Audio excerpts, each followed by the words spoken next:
Uniform civil code అంటే ఏంటంటే మొత్తం దేశం అంతా ఒకే చట్టం ఉండాలి. దేశంలో 2 విధాలైన చట్టాలు ఉంటాయి. ఒకటి ఏదైతే క్రిమినల్ లా ఉంటుందో క్రిమినల్ లా అది అందరికీ ఒకటే. అది ముస్లిం దొంగతనం చేసినా ఒకటే, హిందూ దొంగతనం చేసినా ఒకటే, తర్వాత క్రైస్తవుడు దొంగతనం చేసినా ఒకటే, వాళ్ళు రేప్ చేసినా ఒకటే, ముస్లిం రేప్ చేసినా ఒకటే. అందరికీ శిక్ష విషయంలో అందరికీ సమానమైనటువంటి చట్టాలు ఉంటాయి. కానీ ఇక్కడ యూనిఫామ్ సివిల్ కోడ్ అనేది ఏదైతే ఉందో ఇది తీసుకొచ్చి కొద్దిమంది ఏం చేద్దాం అనుకుంటున్నారు అంటే వాళ్ళ ఆలోచన విధానం ఏమిటి అంటే మన మతపరమైనటువంటి ఆచారాలు ఏవైతే ఉన్నాయో వాటిని నడవకుండా చేయడానికి ఒక కుట్ర అనేది నడుస్తుంది.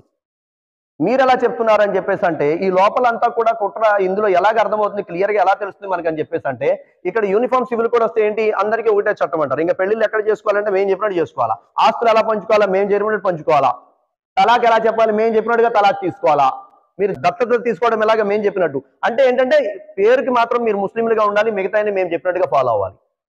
ఇది కుదరదు. ఇది ఎందుకు కుదరదు అంటే ఖురాన్ మజీద్లో సూరా జాసియా వాక్యం 18లో అల్లా క్లియర్ గా చెప్పాడు, ప్రవక్త మేము ఏదైతే ధర్మాన్ని ఇచ్చానో దానిపై స్థిరంగా ఉండు.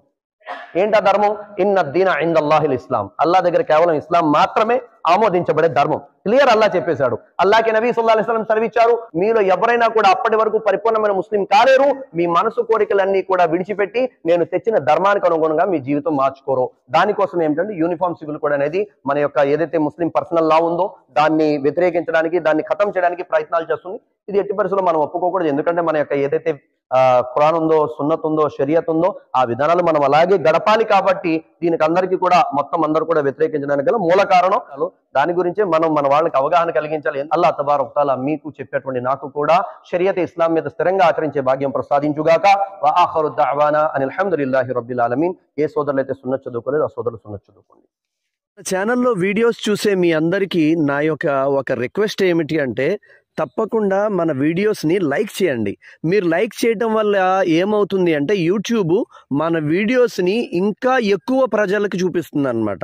తర్వాత మీకు ఇంకా నచ్చిందనుకోండి కాస్త కామెంట్ చేయండి, మాషా అల్లా, సుబ్హానల్లా, జజాకుముల్లా అని చెప్పి.